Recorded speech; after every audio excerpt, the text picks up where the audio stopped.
Using Twitter, there's two big things you can do. One, of course, you want to get people to follow you and to see your updates and hopefully see what's going on with you and your business and whatever. But the other side of it is choosing people for you to follow. And that's overlooked by a lot of folks. And there's a lot to be gained from choosing the right people to follow and seeing what they're up to and following industry trends and meeting new folks and seeing what's going on. It can be a little hard to find the right people, though. So here's a few tips to help you find some cool people to follow on Twitter. The first is sort of the off-Twitter discovery, where when you meet folks, look in their email signature. They may have a link to it, or their business card, or just kind of keep your eye out for Twitter, in the real world.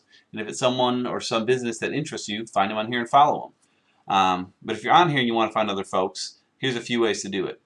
First is with the search button. Suppose we're a bank or credit union or something. We want to find other banks to follow to keep an eye on what they're up to.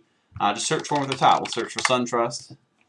And here's the results. What you get first, though, is people that talk about SunTrust. And that's not what we're looking for in this case. There are some good reasons to do that. You may want to search for people that talk about your business or your name or something and find those folks. But in this case, we're just kind of looking for the official account. So on the right side is the people results for SunTrust. So we'll view that. And there we go. There's the Ask SunTrust account that actually does a very good job of near real-time customer support on Twitter, and then the official SunTrust account. And then it gets into some other stuff. So, okay, we got SunTrust. Look for Bank of America. And so there's their news, community, Bank of America, BOA tips. These are all their official accounts. Look for the little blue checkbox there. It proves it's a verified account. Twitter has talked to them and make sure that this really is Bank of America.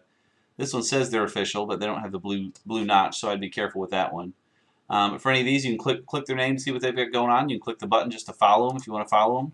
Poof, just that easy. I'm going to unfollow them because I don't really want to.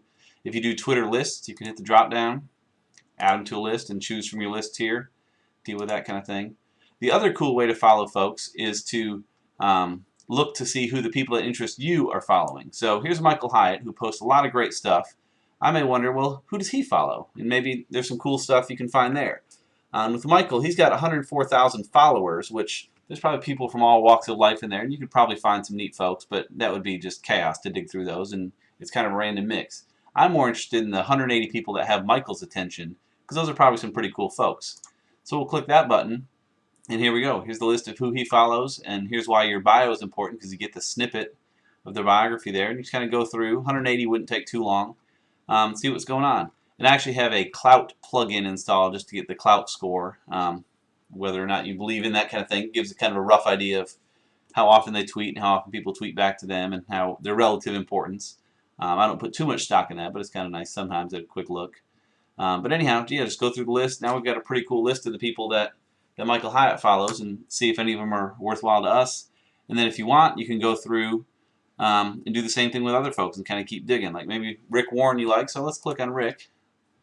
Okay, he's not a good example. Well, he has far fewer following than followers. It's still 18,000, so that'd be a little crazy to go. But and this works too with businesses and with friends. I mean, that's a lot of ways I've found friends on here. Is I'll look at a friend of mine that's on here and see who they're following, and that's probably more of my friends in there. And you can kind of just follow that down the different trails. You can spend a long time clicking through. But ultimately, you should develop a pretty good list of people to follow and hopefully a pretty good stream coming in of useful information for you.